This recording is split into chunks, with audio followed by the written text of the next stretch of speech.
ഈശോ മിശിഹായ്ക്ക് സ്തുതിയായിരിക്കട്ടെ. പ്രിയ കൂട്ടുകാരെ, ഇന്ന് ജനുവരി 17-ാം തീയതി.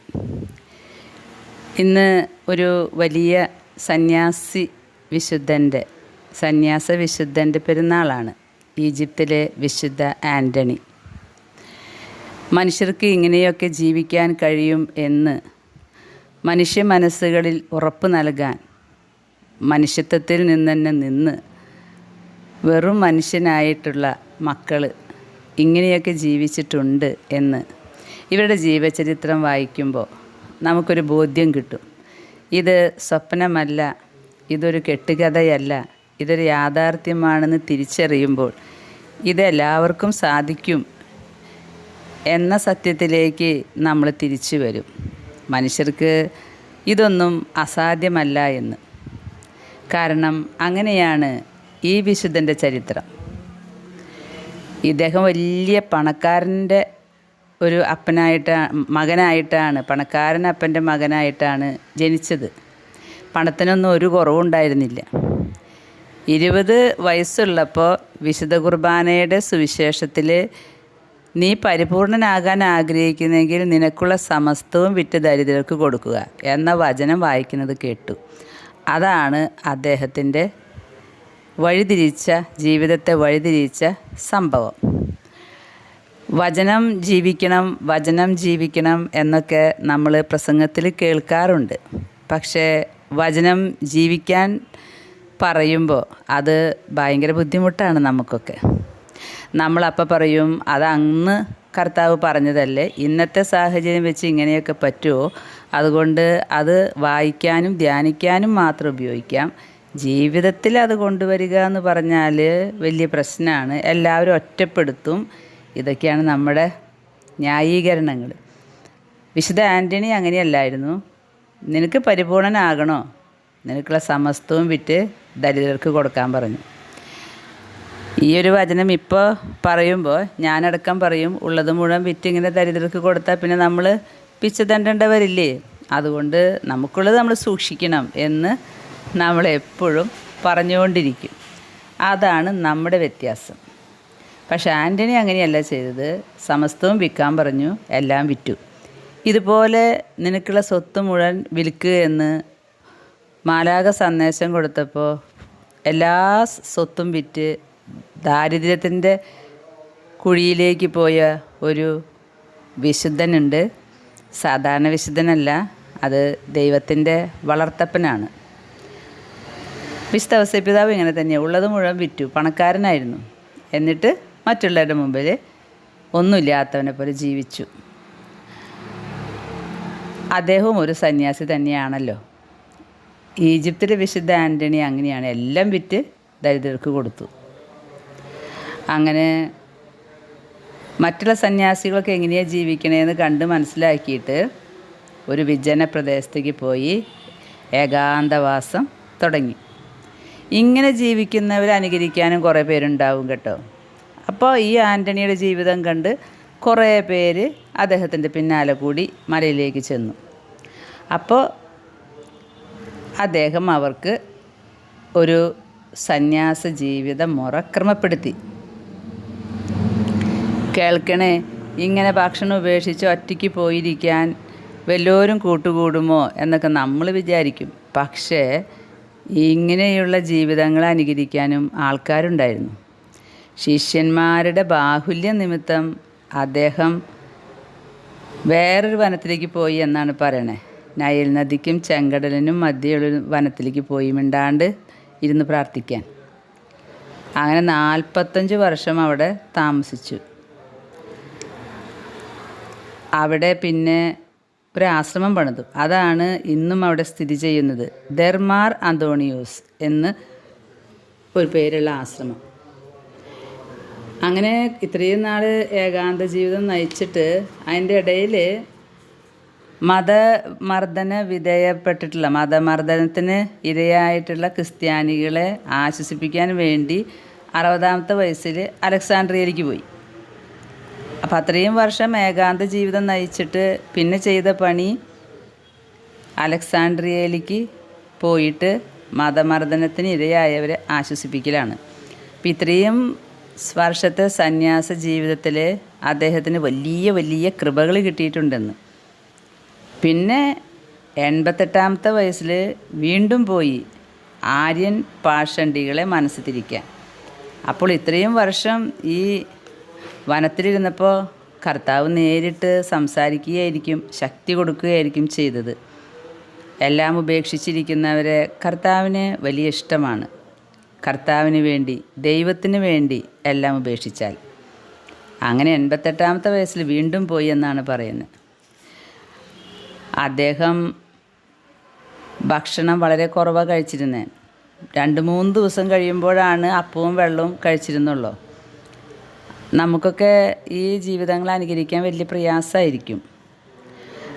നമ്മൾ പറയും അത്യാവശ്യത്തിന് ഭക്ഷണം വേണ്ടേ, പ്രോട്ടീൻ കിട്ടണ്ടേ, പിന്നെ വിറ്റാമിൻസ് വേണ്ടേ, ബ്ലഡ് വെക്കണ്ടേ എന്നൊക്കെ പറഞ്ഞ് എന്തുമാത്രം ഗുളിക ഞാനിപ്പോൾ വിഴുങ്ങിക്കൊണ്ടിരിക്കുന്നത്. കാരണം ശരീരം ഒന്നും ഇനി ഉണ്ടാക്കില്ല, അതുകൊണ്ട് പുറത്തുനിന്ന് കൊടുക്കണം എന്ന് പറഞ്ഞ് നമ്മൾ എന്തൊക്കെയാണ് കഴിക്കുന്നത്. എന്നിട്ട് ആ ഗുളിക കഴിക്കുന്നതിൻ്റെ ആഫ്റ്റർ ഇഫക്റ്റ് വേറെ വരും. ഇവിടെ ഈ സന്യാസികൾക്കൊരു കുഴപ്പമില്ല. മലയിൽ കിട്ടുന്ന വെള്ളവും മലയിൽ നിന്ന് കിട്ടുന്ന സസ്യവും കഴിച്ച് 3 ദിവസം കഴിയുമ്പോഴാണ് കുറച്ച് അപ്പവും വെള്ളവും കഴിക്കുക അത്രേ. അതുകൊണ്ട് എന്തായി, നല്ല ആരോഗ്യമുണ്ട്. ഇങ്ങനെ കഴിക്കുമ്പോൾ വിചാരിക്കും പെട്ടെന്ന് മരിക്കുന്നു, ഒരിക്കലും ഇല്ല. അങ്ങനെ അപ്പം 88 വയസ്സിൽ പാഷണ്ഡികളെ എതിർക്കാൻ പോയി. ഈ വിശുദ്ധ ജീവിതത്തെ പിശാചുക്കൾ നോട്ടിട്ടുണ്ടായിരുന്നു. അദ്ദേഹത്തെ പിശാചുക്കൾ അടിക്കാനും ഇടിക്കാനും ഒക്കെ വന്നിരുന്നു എന്നാണ് പറയണേ. വിശ്വസിക്കാനായിട്ട് നമുക്ക് പറ്റുമോ? പറ്റും. ഓരോ വിശുദ്ധരുടെ ജീവിതത്തിലും, വിശുദ്ധ ദേവപ്രാസ്യമ്മയുടെ ജീവിതത്തിലും ഇങ്ങനെയൊക്കെ തന്നെയാണല്ലോ ഉണ്ടായിട്ടുള്ളത്. അപ്പോൾ ഈ പിശാചുക്കൾ അടിച്ചൊരിക്കുക അതിനെ മരിക്കാറാക്കിയെന്നാണ് പറയുന്നത് ഈ ആൻ്റണി വിശുദ്ധനെ. എന്നിട്ടും അദ്ദേഹത്തിൻ്റെ ശക്തിയൊന്നും ചോർന്നു പോയില്ല. അദ്ദേഹം പറഞ്ഞിരുന്നു, ഞാനൊന്നും നിങ്ങളെ ഭയപ്പെടില്ല, നിങ്ങൾ എന്ത് ചെയ്താലും ഈശോയുള്ള സ്നേഹത്തിൽ നിന്ന് എന്നെ അകറ്റാൻ കഴിയില്ല എന്ന് പിശാചുക്കളോട് പറഞ്ഞതാ. അപ്പോൾ പിന്നെ പിശാചുക്കൾ ഇട്ടെറിഞ്ഞ് പോയിട്ടുണ്ടാകും. അങ്ങനെ ഈ വിശുദ്ധൻ ഇങ്ങനെ സഹനവും പ്രായശ്ചിത്തമായിട്ട് ജീവിക്കുകയാണ്. ഇനിയിപ്പോൾ ഇദ്ദേഹത്തിന് ഓർത്തിട്ട് നമ്മളിനി 2-3 ദിവസത്തേക്ക് അപ്പം ഒക്കെ ഉപേക്ഷിക്കാമെന്ന് വെച്ചാൽ ഒന്നാമത്തെ കാര്യം നടക്കില്ല, അത് പറ്റില്ല നമ്മളെ കൊണ്ടൊന്നും. രാത്രി പുറത്ത് പോകുമ്പോൾ അവിടെ തട്ടുകട കാണില്ലേ, അത് മാത്രമല്ല കുടുംബമായിട്ട് മാളുകളിലേക്ക് പോകണ്ടേ, അപ്പോൾ അവിടെ മെയിൻ സാധനം ഫുഡല്ലേ, അപ്പോൾ അവിടെ ചെന്നിരുന്ന് കഴിക്കണ്ടേ. 3 ദിവസമൊക്കെ പിടിച്ചു നിൽക്കാമെന്ന് പറഞ്ഞാൽ അത്ഭുത, ഭയങ്കര അതിശയമാണ് ഇന്നത്തെ കാലത്ത്. അപ്പം അതുകൊണ്ട് ഇനിയിപ്പോൾ അതിനൊന്നും വെറുതെ ശ്രമിക്കണ്ട. 2-3 ദിവസം കഴിയുമ്പോൾ അദ്ദേഹം അപ്പവും വെള്ളവും മാത്രം കഴിച്ചിരുന്നു എന്ന് ഓർത്തിട്ട് നമുക്ക് എന്തെങ്കിലും സ്വഭാവ വൈകല്യങ്ങൾ മാറ്റാൻ നോക്കാം. പറ്റാവുന്നത് നമുക്ക് നോക്കാം. ഈ ഭക്ഷണം എന്ന് പറയുന്നത് ഇന്നത്തെ കാലത്ത് ഭയങ്കര ഒരു ബന്ധന.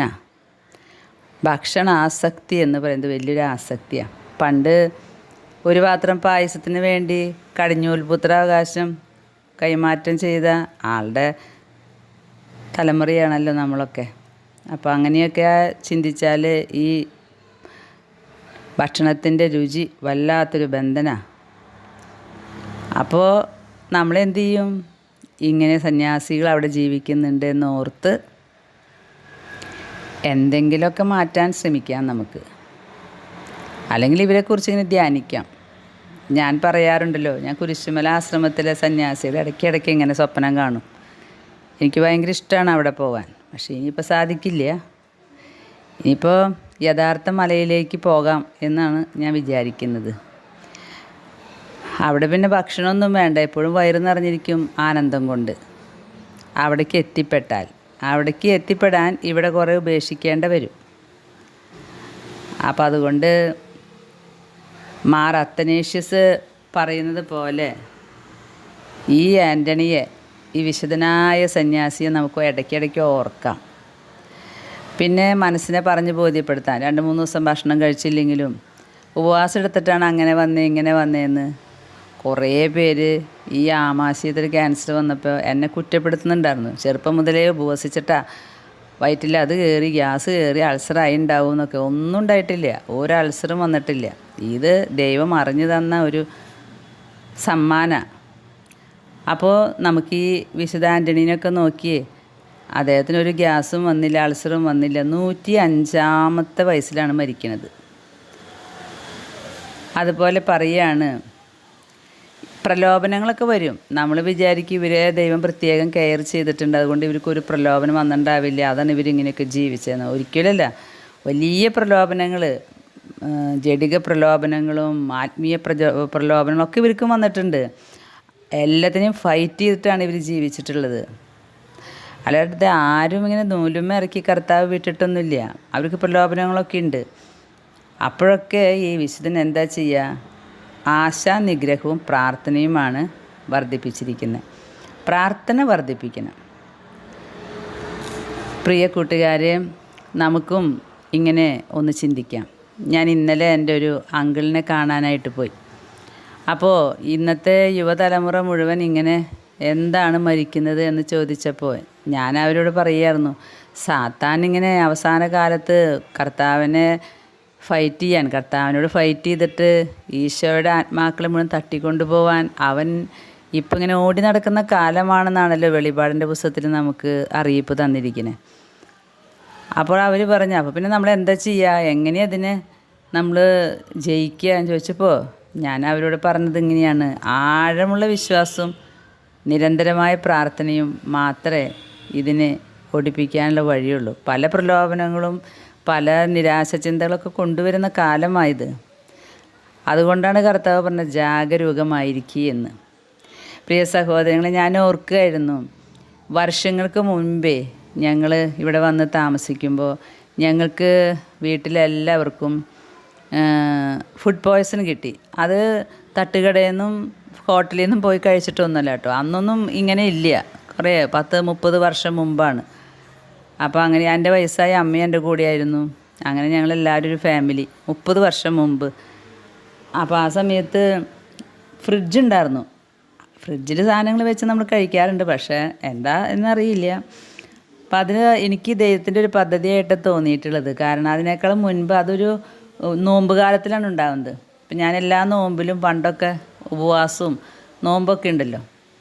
ആ വർഷം ഞാൻ വിചാരിച്ചു, എല്ലാവരും പറയുന്നു ഞാൻ അന്ന് ക്ഷീണിക്കണമെന്ന്. നോമ്പും ഉപവാസം വേണ്ട, നോമ്പ് മതി, എങ്ങനെ ഉപവസിക്കാനാ. അപ്പോൾ ഞാൻ ഓർത്തു, പിന്നെ ഞാൻ അന്ന് ഗർഭിണിയാണെന്ന് തോന്നുന്നു. അപ്പോൾ എൻ്റെ അച്ഛൻ മോനെ, അപ്പോൾ ഇനിയിപ്പോൾ ഉപവാസമൊന്നും വേണ്ട, നമുക്ക് ഹെൽത്തായിരിക്കട്ടെ അങ്ങനെ വിചാരിച്ച് എന്തോ ഒരു കാരണം കൊണ്ട്, ഞാൻ ഓർക്കുന്നില്ല, ഈ അവസ്ഥയിൽ എനിക്കെന്തോ അസുഖം വന്നുണ്ടായിരുന്നു എന്ന് തോന്നുന്നു. അപ്പോൾ എല്ലാവരും പറഞ്ഞു ഉപവാസമൊന്നും എടുക്കരുതിട്ടാ ഈ നോമ്പിലെന്ന്.